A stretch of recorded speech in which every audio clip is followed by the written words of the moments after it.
Asante sana kwa kuendelea kuichagua DTV Zone. Sasa kusubscribe, kulike pamoja na comment kwa ajili ya kuendelea kupata taarifa nyingine nyingi za kimichezo. Asante na karibu. Wakati mashabiki wa soka lakini pia wadau mbalimbali wa michezo wakijipanga kwenda kushuhudia mchezo wenye kuibua na kubeba hisia kali sana hapa nchini Tanzania, ambapo Young Africans atakuwa mwenyeji katika mchezo huo akimkaribisha Mwekundu wa Msimbazi Simba, yani Simba Sports Club, huku baadhi ya watu mbalimbali na wadau wa soka wamekuwa na hisia tofauti kuelekea katika mchezo huo. Mmoja kati ya mbunge anayefahamika kwa jina la Miss Kigongala, yeye amesema katika ujumbe wake ameandika kwamba tuzuie migogoro kabla haijawa janga la taifa. Akaendelea kwa kusema tunaelekea kwenye mchezo wa Kariakoo Derby tarehe 15 Juni 2025, lakini kuna mgogoro kati ya vita ya TFF pamoja na Young Africans ambayo imefikia katika kiwango cha hatari.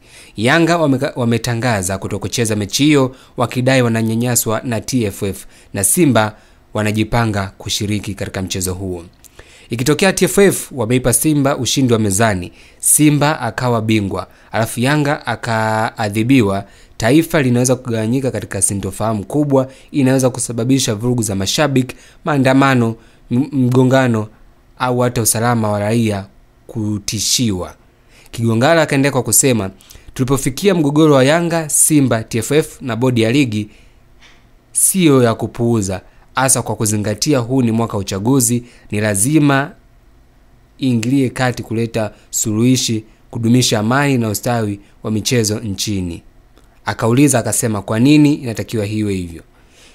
Sheria ya Baraza la Michezo Tanzania Sports Council Act ya sura namba 105 kifungu cha 4(1) ibara 1 inasema serikali inaweza kuingilia swala la michezo pale inapohitajika kulinda amani, utulivu na usalama wa taifa. Kanuni za TFF Statutes 2022 kifungu cha 3(c), TFF inatakiwa kuhakikisha haki, usawa na uwazi kwa mujibu wa vilabu vyote nchini katika usimamizi wake. Kifungu namba 73 kinasema migogoro inapaswa kutatuliwa kwa haki kwa mujibu wa sheria za mpira, lakini bila upendeleo au vitishio.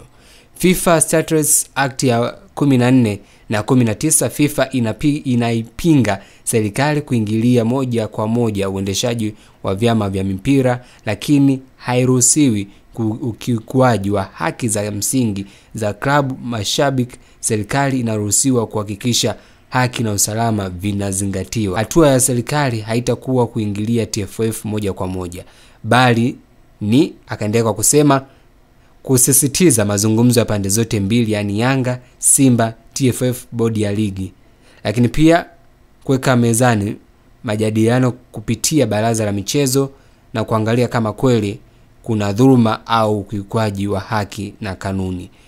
Tunapenda mpira lakini hatupendi dhuluma.